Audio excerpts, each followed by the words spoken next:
देखिए, हम बात करते हैं प्रश्नावली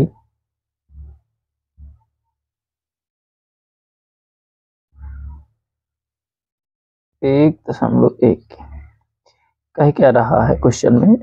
देखिए ध्यान से, क्या शून्य एक परिमेय संख्या है? क्या इसे आप p बटे q के रूप में लिख सकते हैं, जहां p और q पूर्णांक हैं और q is not equal to 0। कहने का तात्पर्य जो हमारा q है वो 0 नहीं है। बात समझ आई? अब बात करते हैं p बटे q। तो जिस भी संख्या को हम p बटे q के रूप में लिख पाते हैं उस संख्या को हम परिमेय संख्या कहते हैं। क्या कहते हैं? परिमेय संख्या। अब मैंने आपको पहले वीडियो में बताया था कि परिमेय संख्या कौन कौन सी संख्या होती हैं। जिन संख्याओं को हम p बटे q के रूप में लिख पाते हैं वो संख्या हमारी परिमेय संख्या होती है। अब हम क्या जीरो को परिमेय संख्या यानी p बटे q के रूप में लिख पाएंगे या नहीं? ध्यान से देखिए, इस प्रश्न में सीधा लिखेंगे, उत्तर में आप अपने कहेंगे हाँ। शून्य एक परिमेय संख्या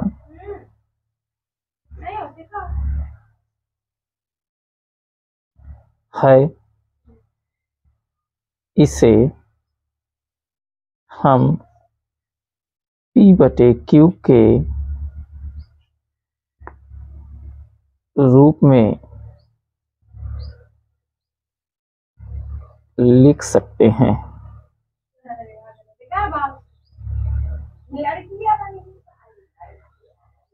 उदाहरण में क्या लिखेंगे? जैसे अगर हम 0 के बटे 1 लगाएंगे तो इसका मान 0 ही आएगा। 0 के बटे अगर 2 भी करोगे तो भी मान 0 ही आएगा। 0 के बटे कुछ भी करोगे उसकी वैल्यू क्या आएगी? 0 आएगी। अर्थात शून्य एक परिमेय संख्या है, इसे हम p बटे q के रूप में लिख सकते हैं। तो अब देखिए, p हमारा ऊपर है, q हमारा नीचे है, और q देखिए प्रत्येक में से इसमें भी शून्य नहीं है। अर्थात हम शून्य को p बटे q के रूप में लिख सकते हैं। आपको अपने उत्तर में इसे नहीं लिखना है, ठीक है। अब देखिए दूसरा क्वेश्चन क्या कह रहा है। दूसरे में, ये हमारा पहला है, दूसरे में क्या कह रहा है? 3 और 4 के बीच 6 परिमेय संख्या। जब भी कभी ऐसा क्वेश्चन कहे कि किन्हीं दो संख्याओं के बीच की संख्या निकालने के लिए, हालांकि हमारे पास जो बीच की संख्या माना जैसे a और b दो संख्याएं हमें दी हैं, इनके बीच की अगर हमको संख्या निकालना है, मध्य की अगर हमको संख्या निकालना है, तो इसका जो मध्य की संख्या के लिए जो सूत्र होता है वो 1/2 a प्लस b होता है। लेकिन हम इस सूत्र से अब बात नहीं करेंगे, हम एक आपको छोटा सा तरीका बता रहे हैं। करना क्या होता है, जैसे 3 और 4 के बीच 6 परिमेय संख्याएं निकालना है, तो हम करेंगे क्या, आप लोग इसे मत लिखिएगा, ये मैंने बताया है, मैं आपको छोटा सा तरीका बता रहा हूँ। क्या करना है, जैसे कि लिखा है आपके पास 3 और 4, तो आपने 3 और 4 लिखा। अब कितनी संख्याएं निकालना है इनके बीच आपको 6 निकालना है। कितनी संख्याएं निकालना है? 6 संख्याएं निकालना है। तो 6 संख्याएं निकालना है, इसका मतलब 6 प्लस 1 यानी कि 7। अब ये जो हमारा 7 मिला, इस 7 का हम इसमें गुणा भी करेंगे और भाग भी करेंगे। कहने का मतलब, गुणा करने का मतलब 3 गुणे 7 करोगे और नीचे भी 7 कर दोगे, और फिर इसी तरह एंड करोगे और लिखोगे 4, अब गुणे में 7/7 कर दोगे, ठीक है। अब देखो ये हो क्या गया, 7 तिरिका 21/7, और अगला क्या आया, 7 चौको 28/7 हो गया। तो अब ध्यान से जरा देखिए, इसमें दिख क्या रहा है आपको कि 21/7 है, 28/7 है, हर दोनों का क्या है, समान है। तो 21 के आगे की संख्याएं आपको लिखना है। 21 के आगे की संख्याएं का मतलब, जैसे ये 21/7, अगर 7 का 21 में भाग दोगे 7 तिरिका 21, 3 ही आएगा, और आगे की इसकी संख्याएं लिख देना है। 21 के आगे 22, 23, यानी कि 22/7, 23/7, 24/7, 25/7, 26/7 और 27/7। और ये 28, आप 28 को 7 चौको 28, आप इसे 4 भी लिख सकते हो।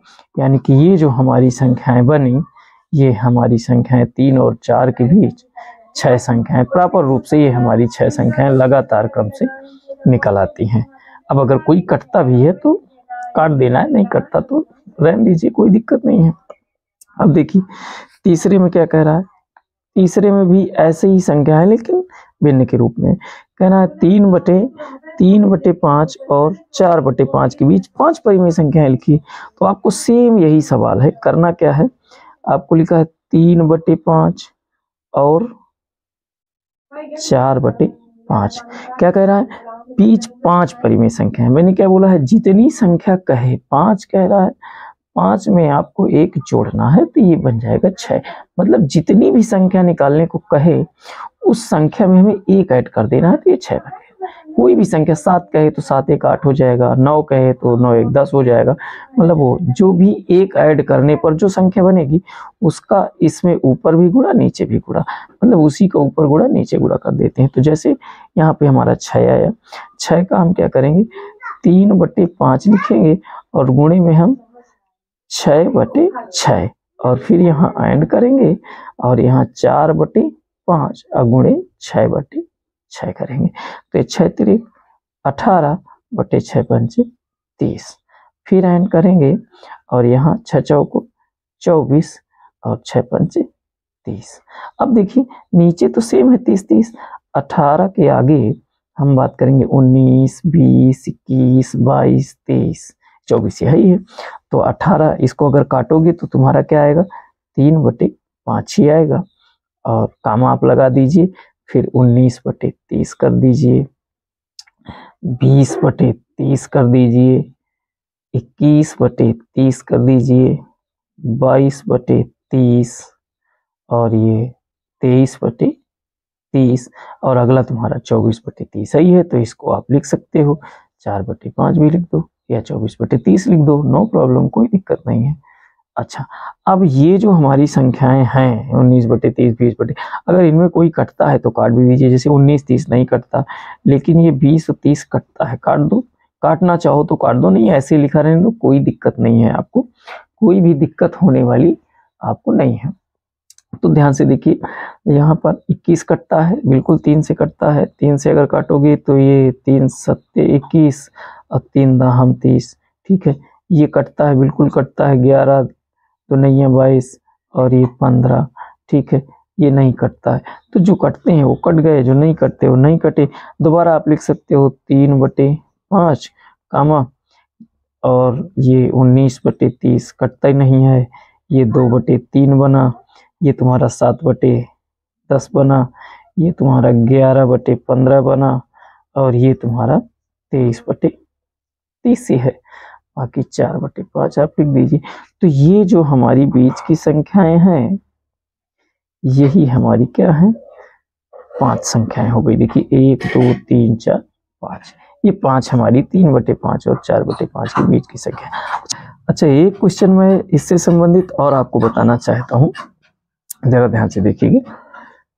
मान लीजिए किसी कंडीशन में अभी तक तो हमारे पास हर समान था। जैसे देखो 3/5 है, 4/5 है, तो 3/5 और 4/5 में हर समान है। मान लो बाय द वे कभी ऐसा क्वेश्चन आ गया कि हर भी असमान हो, तो फिर क्या करेंगे, ध्यान से देखिएगा। मान लो हमारे पास कोई संख्या दी है, चलो ठीक है, मैं कहता हूँ 3/5 है और अगली हमारी मैं कहता हूँ 5/7 है, 5/7 है, ठीक है, कुछ भी हो, हमसे इससे कोई लेना देना नहीं, कोई भी संख्या हो। चलो 6/7 मान लो, 3/5 है और 6/7 है, ये संख्या है। इन दोनों के बीच हमसे कहा गया 5 परिमेय निकालिए, 5 परिमेय संख्या निकालिए, ठीक है, संख्या ज्ञात कीजिए। ये मैं आपको अलग से थोड़ा सा बता रहा हूँ, ध्यान से दीजिएगा। मान लीजिए कभी ऐसी कंडीशन आ जाए हर समान ना हो, ऐसी भिन्न की संख्या लिखे, तो फिर हमें क्या करना है, ध्यान से देखो करते क्या है। जब भी कभी ऐसी कंडीशन आती है हर समान नहीं है, तो पहले हम भिन्न की तरह इन दोनों संख्याओं का हर समान करते हैं। कैसे? जैसे कि आप भिन्न हल करते हो तो इसका एलसीएम लेते हो, एलसीएम का मतलब 7 बना 35, इसका एलसीएम बनेगा, एलसीएम लेंगे, एलसीएम में फिर भिन्न की तरह उसी तरह से आप करेंगे। 5 7 35, 7 आया, 7 का इसमें गुणा करते हैं अंश में, आप जानते ही हो, तो क्या हो जाएगा 5 7 35, 7 आया, 7 त्रिका 21, ये हमारा क्या बन गया 21। और फिर यहाँ कामा लगा देंगे, ये 7 बना 35, 5 आएगा, 5 छक्का 30 आया, क्या आया 21 और 30 आया। अब हमारे पास क्या संख्या क्या बन गई, क्या संख्या बन गई 21/35, और यहाँ पर बन गया 30/35। बात समझ रहे हो? तो हमारे इनके बीच अब हमें क्या निकालना है, बीच में एंड लगा लो, तो इनके बीच हमें कितनी संख्या निकालना है, 5 निकालना है। तो वही मैंने आपको रूल बताया है कि 5 में, अब देखो हर समान हो गया ना, पिछले सवाल की तरह हो गया। तो 5 + 1 करोगे, तो जब 5 + 1 करोगे तो ये कितना आ जाएगा 6। 5 निकालनी है तो 5 + 1, 7 निकालनी, 7 + 1, जितनी भी निकालनी है उसमें 1 ऐड करते हैं, तो 6 हो गया। अब इस 6 का ऊपर भी गुणा नीचे भी गुणा प्रत्येक में, तो 21/35 गुणे 6/6, फिर एंड लिखोगे, और यहाँ पर 30/35 गुणे 6/6। वो सर जी ये 6/6 क्यों करा? अरे कोई बात नहीं है, 6/6 करें इससे कट जाएगा, वही तो आएगा 21/35, 6 से 6 कट जाएगा 30/35, कोई मतलब नहीं, लेकिन हमारा काम हो रहा है, ठीक है। अब देखिए ये क्या हो जाएगा, 21 छक्का 6 गुणा कर लो, 6 के 6, 6 दूनिया 12, 126 बटे 6 पंचे 30, 6 त्रिक 18, 8 3 11, 210। अब एंड लगा दो, फिर क्या आएगा 6 शून्य 6 त्रिक 18, फिर ये इसका कितना आएगा 210, आया कि नहीं आया? अब जरा देखिए आपको क्या करना है, अब ये गुणा हो गया कि नहीं हो गया? अब आप इसके आगे की कोई भी संख्या लिख लो, जैसे आप लिख सकते हो यहाँ पर 127/210, 26 के आगे की मैं लिख रहा हूँ, और 128/210, 129/210, कुछ भी लिख लो, 180 के पहले के लिख लो, जो मर्जी वो लिख लो, 130/210, 4 हो गई, एक और लिख लो 131/210। अब कहोगे सर जी इसमें उसमें पिछले सवाल में तो सर जी कम बिल्कुल फिट आया था, इस बार क्यों नहीं आ रहा? इस बार हमने गुणा अतिरिक्त कराया है, पहले एलसीएम लिया है तो एलसीएम बढ़ गया, फिर इस वजह से ये बढ़ जाती है। लेकिन ये जो संख्याएं हमारी होती हैं, कुछ भी कितनी भी संख्याएं, क्योंकि हम जानते हैं कि किन्हीं दो परिमेय संख्याओं के बीच असंख्य परिमेय संख्याएं भी होती हैं और असंख्य अपरिमेय संख्याएं भी होती हैं, इसलिए आपको ये ध्यान में रखना है। बात समझ आई? क्लियर? ये ऐसे आपको करना है अगर कभी ऐसे आता है। अब बात करते हैं चौथे क्वेश्चन की, किसकी? कौन से? चौथे क्वेश्चन की। क्या कह रहा है? नीचे दिए गए कथन सत्य या असत्य हैं, कारण के साथ अपने उत्तर दीजिए। जैसे देखो पहला लिखा है प्रत्येक प्राकृतिक संख्या एक पूर्ण संख्या होती है। तो आपके पास ध्यान से देखिए प्राकृतिक संख्या कौन सी होती हैं, जिनको तुम एक से, जैसे ये आपका प्राकृतिक संख्या जो है, प्राकृतिक संख्या, हालांकि मैंने पहले वीडियो में सारा बेस कंप्लीट करवाया है, आप लोग जाके वहाँ देख लीजिएगा, लेकिन फिर से यहाँ देख लो। जो प्राकृतिक संख्या होती है वो 1 2 3 4 5 ऐसे करके आगे डॉट डॉट। अच्छा, जो पूर्ण संख्या होती हैं, पूर्ण संख्या वो हमारी जो होती हैं वो 0 से स्टार्ट होती, 0 1 2 3 4 5 ऐसे करके डॉट डॉट। अच्छा, जो एक और होता है पूर्णांक संख्या, आपने देखा होगा पूर्णांक संख्या। तो ये पूर्णांक संख्या जो होती हैं वो माइनस से, इधर से डॉट डॉट, मतलब माइनस की भी संख्याएं होती हैं इधर पीछे, और कहीं से शुरू कर दो, -5, -4, -3, -2, -1, 0 1 2 डॉट डॉट चले जाओ कहीं आगे तक, कोई दिक्कत नहीं है, आगे तक जा सकते हो आप। अब देखिए ये पूर्णांक संख्याएं होती, तो इसमें लिखा क्या है कि प्रत्येक प्राकृतिक संख्या एक पूर्ण संख्या होती है। प्रत्येक प्राकृतिक संख्या, तो क्या जितनी भी प्राकृतिक संख्या ये पूर्ण संख्या में है क्या? बिल्कुल है, बिल्कुल है। सभी प्राकृतिक संख्या देखिए 1 2 3 4 5 6 7 ये प्राकृतिक संख्या है। पूर्ण संख्या में भी 1 2 3 4 5 6 आगे की संख्याएं हैं, बिल्कुल। यानी कि प्रत्येक प्राकृतिक संख्या एक पूर्ण संख्या होती है। ये कथन जो हमारा है ये बिल्कुल सत्य है। यानी कि पहला नंबर हमारा क्या है? पहला नंबर हमारा क्या आएगा? सत्य है। कथन क्या है? सत्य है। और कारण में क्या लिखोगे? कहोगे कि हाँ प्रत्येक प्राकृतिक संख्या पूर्ण संख्या में मिक्स होती है या पाई जाती है। ठीक है, फिर क्या कह रहा है अगला? प्रत्येक पूर्णांक एक पूर्ण संख्या होती है। देखिए ये बात गलत है। प्रत्येक पूर्णांक, ये पूर्णांक है, पूर्णांक में हमारे माइनस के भी हैं, 0 भी है, प्लस के भी हैं, ठीक है। लेकिन पूर्ण में माइनस वाली संख्याएं नहीं हैं। और यहाँ पर क्या कह रहा है? प्रत्येक पूर्णांक मतलब सब पूर्णांक, ये पूर्णांक हैं, ये सब इसमें होने चाहिए। तो ये सब इसमें कहाँ है? नहीं है ना, माइनस वाले इसमें कहाँ है? नहीं है। इसलिए प्रत्येक पूर्णांक हमारा पूर्ण नहीं होता। इसका मतलब दूसरी बात असत्य है, ठीक है। अच्छा, अब तीसरी बात क्या आती है? प्रत्येक परिमेय संख्या एक पूर्ण संख्या होती है। प्रत्येक परिमेय संख्या एक पूर्ण संख्या होती है।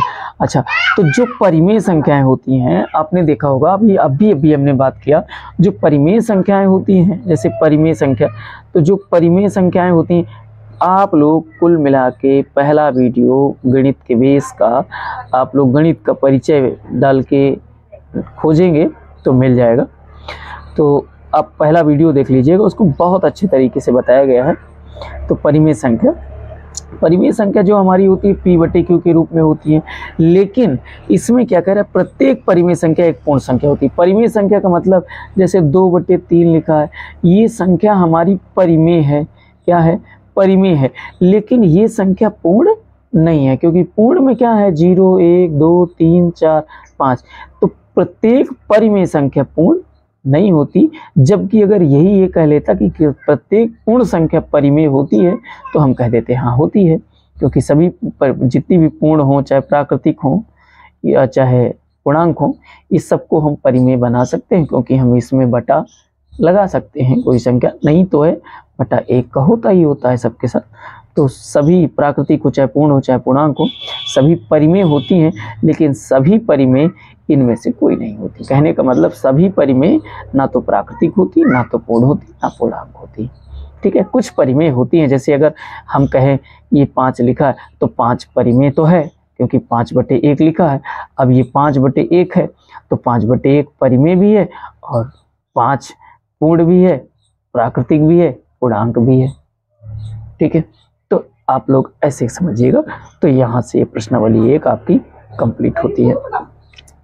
अच्छा, अब बात करते हैं अगली प्रश्नावली की।